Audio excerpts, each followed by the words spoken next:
Desde pequena, eu me sinto meio fora do lugar. Eu sempre fui curiosa ao extremo e questionava coisas que ninguém pensava, ao ponto da minha mãe, por muitos anos, me levar a vários psicólogos para ter certeza se eu era normal. Fui o tipo de criança curiosa e questionadora. Arrumei muitos problemas na escola por causa disso. Eu questionava o tempo todo o motivo de precisar aprender coisas como ciências, equações, inglês, geografia e muitas outras matérias que eu achava que não me serviriam para a vida. Eu passava de ano com notas raspando porque eu não me dedicava e nem tinha interesse em estudar. Já por outro lado, eu lia tudo que passava nas minhas mãos. Era figurinha conhecida na biblioteca da escola. Lia absolutamente tudo o que eu achava interessante, e lia rápido, ao ponto de muitas vezes, a moça da biblioteca duvidar, abrir os livros e começar a me perguntar sobre o conteúdo para conferir se eu de fato eu tinha lido. Fui nascida e criada em uma família que se chamava kardecista, mas hoje eu vejo que na verdade eles eram da Umbanda. Meus avós faziam reuniões lendo livros como Eu Sou o Caminho e o Evangelho segundo o Espiritismo. Depois de lido o capítulo, minha avó recebia o preto velho, ou uma criança, ou um índio, ou uma cigana. Enfim, eram vários os espíritos que por vez ou outra faziam um rodízio para vir nos dar broncas, conselhos e passes. Ia logo perguntando sobre extraterrestres, sobre as pirâmides do Egito, sobre o Triângulo das Bermudas, sobre aviões que desapareciam. Imagina isso, uma criança de 7 anos de idade fazendo este tipo de pergunta. Cheia de perguntas e dúvidas, eu sempre lia muitos livros de assuntos diversos, sempre achei que de uma forma ou de outra a vida era estranha. As coisas nunca se encaixavam dentro da minha cabeça. Aos 9 anos, fui fazer um curso de controle da mente. Quase enlouqueci minha mãe quando descobri que ela faria esse curso, porém, o curso era para adultos. Perturbei tanto que consegui que minha mãe me levasse com ela, tanto que no fim do curso recebi meu diploma com meu nome e tudo. Aos 9 anos de idade, aprendi a fazer viagem astral, o que foi de grande ajuda, porque os meus pensamentos, por muito tempo, chegavam perto de me deixar doida, e era isso que me ajudava. Com o tempo parei de falar sobre as minhas dúvidas e meus pensamentos com minha mãe e com meus familiares. Eu tinha medo de mais uma vez ela me levar a algum médico. O fato é que toquei a vida guardando os meus pensamentos comigo mesma. Sempre tive a enorme necessidade de ter os meus momentos sozinha, trancada no quarto, para conseguir organizar os meus pensamentos. Cresci, me casei e tive meu filho, sempre com a sede de estudar e aprender sobre coisas sem explicação, sempre com a minha enorme necessidade de ter os meus momentos sozinha. E graças a Deus, o meu marido e o meu filho entendem que eu gosto de estar só por algumas horas por semana. Eles respeitam isso, mas nunca souberam o verdadeiro motivo. Acho que como eu trabalho demais, eles pensam que eu preciso descansar a cabeça algumas vezes. E o que eu vou contar aqui agora, nunca contei para ninguém. Então iniciamos agora o primeiro capítulo dessa história, minha história de vida.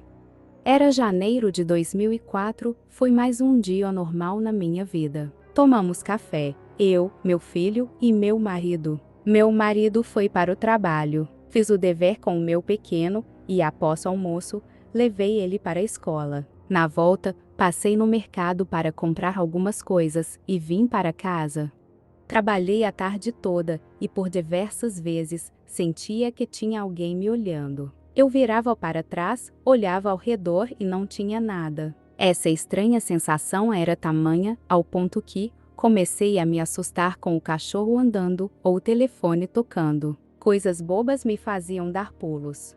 Então, no fim da tarde, peguei o pequeno na escola e seguimos nossa rotina: banho, jantar, historinhas, brincadeiras e cama. Depois que eu fiz ele dormir, conversei um pouco com meu marido e voltei para o computador para trabalhar.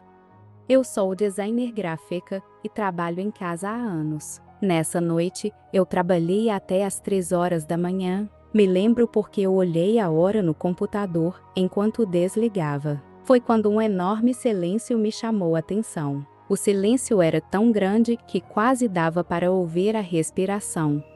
Fui para a frente da casa, que estava mais escuro que o normal. Poucas luzes estavam acesas no condomínio. A iluminação externa estava toda apagada. Uma ou outra casa tinha uma janelinha com luz e parecia que havia um zumbido muito de longe, mas eu não conseguia entender de onde ele vinha.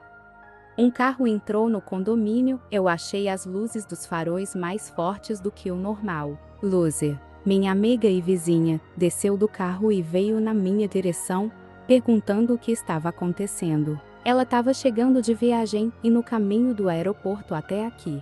As luzes foram se apagando. Tava tudo escuro demais. Lucy estava apavorada. Não sabíamos o que estava acontecendo e havia uma tensão muito grande pairando no ar. De repente ouvimos um barulho de ferro batendo e sendo arrastado. O barulho vinha do alto. Nós duas olhamos ao mesmo tempo uma para a outra. Vimos vários helicópteros sobrevoando os arredores, mas o estranho foi que eles não faziam barulhos de helicóptero. Eles estavam perto. Era para estarem fazendo barulhos muito alto, mas só ouvíamos barulhos de ferro se arrastando. E foi nesse momento que percebemos uma nuvem negra. A nuvem era toda feita de ferros emaranhados, embaralhados, como se fosse um grande bombril de vigas de ferro. Imaginem aí, uma nuvem de ferro negra flutuando no céu. Lúcia me sacudiu meio que me tirando de um transe. Disse alto para eu acordar minha família enquanto ela ia buscar suas filhas e seu esposo. Eu corri, acordei eles e saí arrastando-os para os fundos da casa. Quando passamos pela sala, Lúcia já vinha entrando com sua família. Quando Lúcia estava quase fechando a porta, 2 cães entraram pela sala correndo. Eu conhecia eles. Eram cachorros dos vizinhos. Corremos todos lá para trás apavorados. O barulho estava cada vez mais alto, quase que insuportável. Eu nunca na minha vida senti tanto pavor. De repente muitas explosões começaram a ecoar ao longe. Nós chorávamos em desespero. Nem sei dizer o tempo que isso durou. Pareceu uma eternidade, até que começamos a ouvir falatórios e gritarias lá fora. Levantei a cabeça e vi meu marido e o marido da Lúcia em pé, falando e sacudindo os braços. Lúcia puxava minha blusa para me fazer sentar. Eu tentava levantar. E então de súbito, fiquei em pé. Nada vezes nada. Eu olhei em volta e não tinha ninguém. Eu estava sozinha na área de casa, em pé. E tudo estava em silêncio. Fui vagarosamente voltando para a sala e tudo estava calmo e silencioso. Passei dias achando que eu estava ficando louca. Naquela noite eu nem dormi, achando que eu tinha surtado. Aos poucos fui me acalmando. Um mês depois, eu fui no meu terapeuta conversar sobre isso. Ele me convenceu que foi estafa por trabalhar tanto. E vida que segue. Capítulo 2. No início da pandemia, nos primeiros meses, tive pouco trabalho e aproveitei o tempo vago para estudar e pesquisar sobre essas coisas doidas que eu sempre fico pensando. Comecei a meditar muito mais do que o normal. Passava às vezes até 3 horas meditando. Ficava procurando o que fazer dentro de casa para não ficar ouvindo na TV aquele monte de notícias pavorosas. Há 4 anos atrás, minha comadre foi morar em outro país e teve que se desfazer de tudo que tinha aqui no Brasil. Eu fiquei com várias roupas e livros dela. Me lembrei que no fundo do armário ainda tinha uma caixa fechada com alguns livros e resolvi pegar para ver e arrumá-los. Fui pegando, vendo os títulos, folheando os livros e separando os que eu queria guardar e os que eu colocaria para doação. Percebi que no fundo da caixa tinha tipo uma caixinha de joias, bem pequena e bem suja. Fiquei olhando por uns minutos e a peguei. Na hora, eu levei um choque e a caixinha caiu de novo dentro da caixa maior, fazendo com que o saquinho caísse dentro dela. Levei um susto. Mas teimosa que sou, Peguei novamente a caixinha, juntei o saquinho, coloquei dentro da caixa e guardei no armário de livros. 4 dias depois, acordei com o pensamento naquela caixinha. Fui no armário, peguei, abri e peguei o saquinho para ver o que tinha dentro. Tudo o que tinha ali era areia e, decepcionada, joguei a areia na lixeira do escritório. Capítulo 3. A partir desse dia, minha mente pareceu se ligar em algum dispositivo. Era uma loucura misturada com clareza que me fazia ter milhões de pensamentos ao mesmo tempo. Até que em março de 2020, estava no meu escritório trabalhando e do nada apareceu um homem sentado ao meu lado, na cadeira que tem do lado da minha. Dei um grito e me levantei de súbito, pronta para correr. Ele também se levantou rápido, segurou no meu braço e disse: Senta aí, eu quero falar com você. Enquanto ele me segurava, eu fiquei muito calma e obedeci. Ele continuou me segurando e falou: Você não está maluca. Sempre que os pensamentos vierem, fique calma e anote tudo que lembrar. Olhe bem para mim, grave o meu rosto. Não venha para cá, se não for comigo. Nesse momento ele me soltou, e eu percebi que, mesmo estando em meu escritório, tudo estava sujo e velho. Na mesma hora ele me segurou outra vez, só que dessa vez foi nos joelhos. Pegue um caderno e anote tudo que vier à sua mente. Em pouco tempo tudo vai fazer sentido. Não tenha medo de mim, tenha medo dos outros. Ele tirou a mão do meu joelho e do nada, eu estava novamente com as mãos no computador, virada para frente, como se tudo isso nunca tivesse acontecido. Levantei trêmula e fui beber água. Perguntei ao meu marido se ele tinha me ouvido gritar. Ele disse que não. Voltei ao escritório e resolvi escrever, como o homem havia falado. E assim eu tenho feito desde então. Eu vou tentar resumir bem agora. Caso queira, envio outros relatos depois, contando alguns episódios mais detalhados. Esse homem voltou várias outras vezes, de diversas formas. Ele aparecia assim do nada, em sonhos, durante meditações, ou em um passe de mágica. Enfim, ele passou a fazer parte do meu dia a dia. Na verdade, a única coisa que ele pedia era que eu anotasse e não falasse nada com ninguém. Vamos ao fato, e o fato é: Sete Além não existe.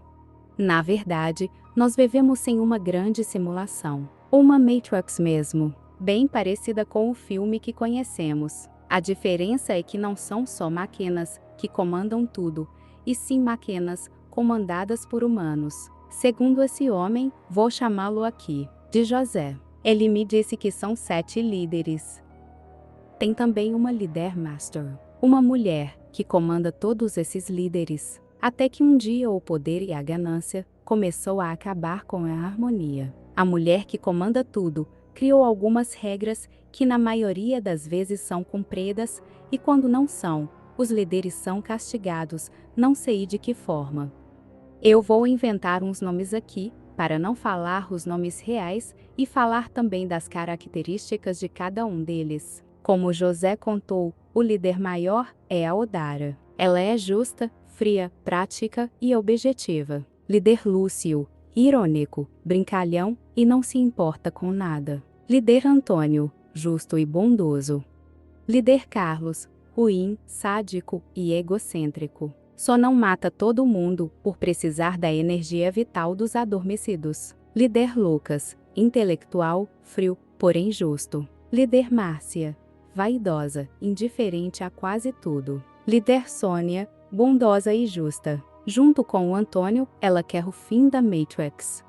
Líder Alexandre, esse eu não sei dizer, porque José pouco fala sobre ele. Segundo José, houve, há tempos atrás, uma grande explosão na Rússia. Isso ocorreu num laboratório que trabalhava com matéria escura e praticamente destruiu boa parte do planeta.